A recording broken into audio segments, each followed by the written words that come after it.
Hello everyone. Today is February 18th, 2025, and I had recorded this same video earlier in the day and it ended up being over 30 minutes, and I guess I added some more stuff to it than probably you'd be interested in, and it had to do with synchronicities with these events over the weekend, so I might leave some of that out this time. I'm just going to try to tighten up this version of the video, but here we go. Over the weekend, we had two events, big events. We had the All-Star Weekend for the NBA, and we had the Slam Dunk Contest on Saturday night. Then, of course, we had the Daytona 500 on Sunday, and then I ended up catching a little bit of the Daytona 500 while I was at a restaurant. All the TVs at the restaurant were on the Daytona 500. And there was a delay or something, and they were waiting for Trump to show up and stuff like that. But I did catch a little bit of it. And I was actually heading back from a trip, and I was listening to Derek and Cody's live stream about the Daytona 500 race and how the winner won on his Mercury birthday. The symbolism of the second place guy with the Beast car, Mercury, and then all kinds of stuff. And I think I caught a little over half or maybe half of this, but I wanted to do my own little take on it, since I had some synchronicities before I left on my trip for the weekend with basketball in the Slam Dunk Contest. So I just wanted to look into Mac McClung a little bit and at the symbolism, because there's a driving symbolism, right? In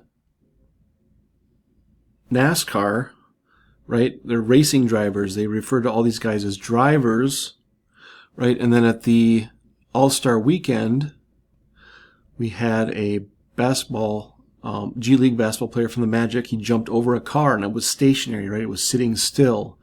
So we have people going around on a track, and then we have a car sitting still with a guy jumping over the car. And there's some symbolism there that is very important in what I would call like the legal realm, in the realm that affects your God-given rights or your interface, and your interface with the beast system, right? The beast system is the system of commerce, right? The mark of the beast. You have to have the mark of the beast to buy and sell, right? And that's commerce. So we have the second place beast coming in this weekend at NASCAR, and first place was Exalta, and I want to kind of compare and contrast the symbolism for driving, and then there's like an astrological and astronomical calculations that connect both Mac McClung and William Byron. But I think one of the big takeaways here that I know is kind of manifesting itself here through these events is this idea of a driver. Okay, a driver is a commercial term for someone who is employed while operating a vehicle. Okay, these are all commercial terms. A driver is someone employed. It means you're making money while you're operating a vehicle or a motor vehicle. Now, there is I guess you could say an opposite to this, and you can either have a motor vehicle, or your automobile can be considered a household good, okay? And that's already established case law that you can have a motor vehicle, which puts you in the commercial realm, or you can have a household good private automobile. And like I said, that's already established case law that this vehicle is defined by its use. Right? It's not always a motor vehicle. It can be used privately or be determined as a household good, right? Just like a toaster. Okay? can either be a toaster or a motor vehicle, right? So, but we, for the most part, all we know of is driver. And if you're a driver, you need a license, right? A license to make money in commerce.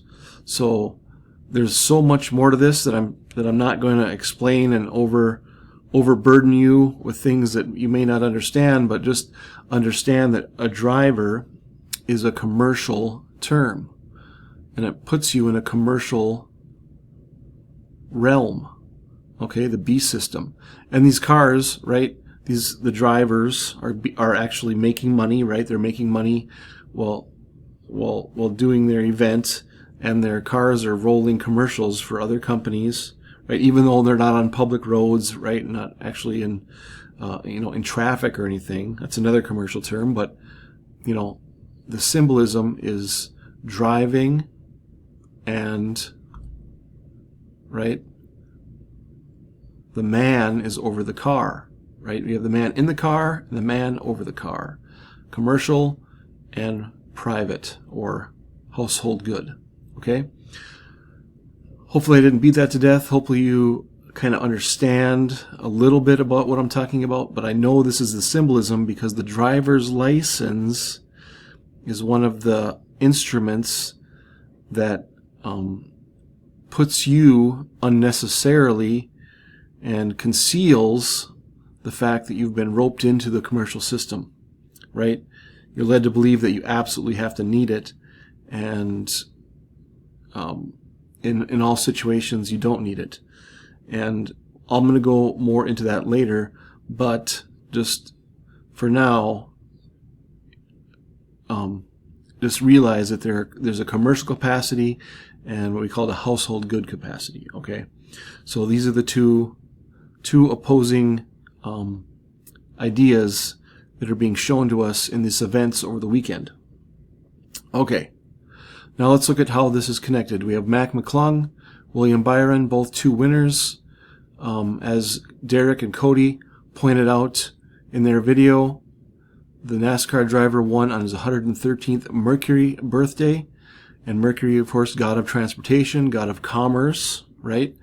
Well, let's take a look at Mac McClung as in his birthday compared to William Byron.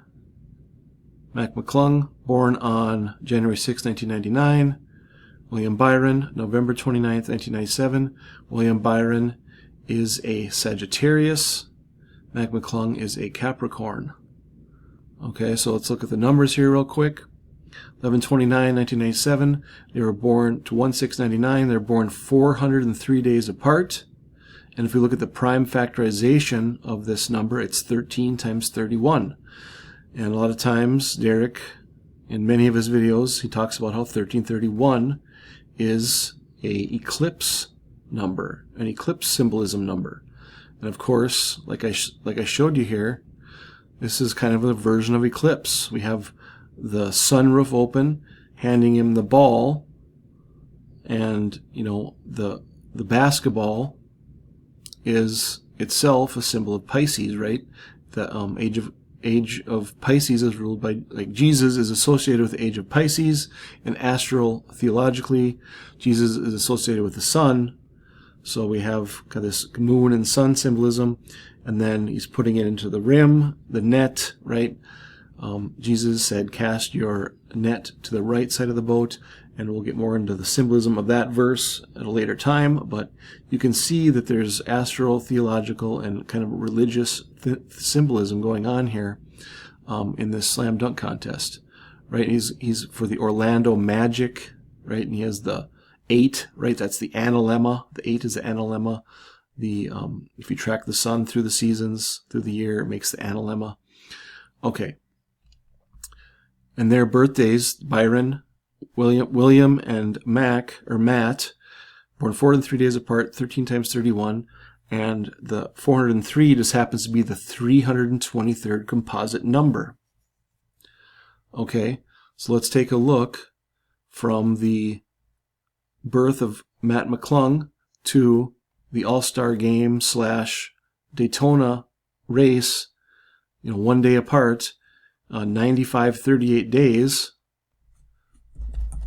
Okay, we're going to divide that by 29.53059, a lunar month, and we get 323. It's almost exact. If you go one more day, it's 323. It's right there. It's within hours. So we have the winner of the NASCAR race win on his Mercury birthday, and then we have the winner of the slam dunk contest win on a lunar month count. And so very interesting. And of course, the symbolism for transportation and commerce. 403, 323rd composite. He wins on his 323rd lunar month count, and William Byron wins on his 113th Mercury count, or Mercury birthday. So we have the two kind of opposing, not necessarily opposing, but the two astrological bodies represented, and then same with the time periods for these guys' birth. Okay, and another thing I wanted to mention real quick, as long as we're looking at this, is, he was born, Mac McClung had a three-peat, and Derek and Cody were talking about three-peats, and how during the Super Bowl there was a lot of people that were kind of betting on a three-peat for the Chiefs. Well, Mac McClung had a three-peat with the slam dunk contest, and he won his latest one in San Francisco, right? San Francisco is known for the Golden Gate. Okay, so if we look at Mac McClung's birthday on 1/6/1999, and we're going to check and look at the Golden Gate right here, this line right here, the kind of what they call kind of the galactic center, is the Golden Gate, and it passes through Sagittarius. Remember, William Byron is a Sagittarius. He won on his Mercury birthday, right? And Mercury right here is right on top of the Golden Gate of the ecliptic. And William Byron won on his 113th Mercury birthday, and it connects to Mac McClung's birthday with the symbolism, right? So they're kind of connected through their birth astrologically, and through their winning of these events, through astronomical calculation with the lunar months and the Mercury years. So very, very interesting. And Mac McClung is a Capricorn, and Capricorn has the same symbolism as Venus, or Mercury, because Mercury is the messenger god, can operate in both realms, both in the spiritual and physical realm. And Capricorn is kind of a representation of having two different types of animals, right? The land animal with the goat, and the fish, right? Water and land, two realms. So they're even their birth signs are related to each other's. They're intertwined in their symbolism, both astrologically and astronomically, with the lunar counts and the Mercury counts. So I found that super interesting, and one of the reasons I had looked into the slam dunk contest is, like, back in college and high school and stuff, I played basketball, but I was a high jumper in college, and I could really jump high, and I'm only 6'3", but I could slam dunk. Dunk a basketball from the free throw line. So I've always kind of liked the slam dunk contest. Kind of always interested me. And this year with Mac McClung's three-peat, right, they've been comparing him to Vince Carter, one of the all-time great slam dunk contest winners himself. And it was interesting too, because while I was watching or listening to Derek and Cody's live stream, they were talking about, and someone in the comments had mentioned that there was a plane crash that just happened in Toronto, right while they were having their live stream, and which was interesting because they had also been comparing, in the news that day, Mac McClung and Vince Carter comparing and contrasting their performances in the slam dunk contest. And of course, Vince Carter is from Toronto, known for playing for the Toronto Raptors, right? So just a lot of synchronicities and symbolism happening over the Saturday night, Sunday, and Monday with the All-Star game, or the All-Star Slam Dunk Contest, the Daytona 500, and then that plane crash in Canada. And it was interesting also because that plane took off from Minneapolis, right, the Twin Cities. But very good live stream. If you haven't watched Derek and Cody's live stream about it, it's really good. And I just happened to be watching the Daytona 500 or a little bit of it that day, and then got to listen to their live stream, and then kind of checked up on the slam dunk contest and just saw the symbolism with the cars, and just kind of put it together, because I myself, in another video, in a future video, I'll talk to you guys more about the driver's license, okay? And there's a lot of movies and things that kind of have the predictive programming, I guess you could call it, for the driver's license and what it does. So, but just want to show you guys that there's kind of an introduction to what a driver is. There's driver symbolism here. So, and there are two realms that you can operate in. You don't need a driver's license. You can go without, okay? And there's a special way to do that. You can't just go stop having a driver's license. There's some special things you have to do. And one of those things you have to do is know who you are, first of all. And that's one of the problems that this needs to be remedied before you can exercise your natural rights, okay? But I'll go through more of that later. And I know I kind of keep mentioning it and kind of whatever, but pretty soon here I'm going to probably move to some other type of platform where I can just show you guys. The people who are interested in it can be shown and decide for themselves, what they want to do. So, and also coming up, probably my next video, I'm really kind of not sure how I want to present it, but of course we're in the year of the snake, and I want to talk about the Kundalini, the serpent, the coiled serpent, and the number 3.5. And this is what I had put into Google the other day when I did my last video. I mentioned the Kundalini a little bit, but how rare is a full Kundalini awakening? Now I clicked on this and it says it is extraordinarily rare and leads to enlightenment. Most people, like 99.9999, who experience some type of energetic experience, are not experiencing a full awakening, but the beginnings of the movement of Kundalini in the body. Now I want to share with you, and I'm a little reluctant to share the whole experience because it's something you can't really, articulate without experiencing it. But I'm going to try to tell you guys my experience and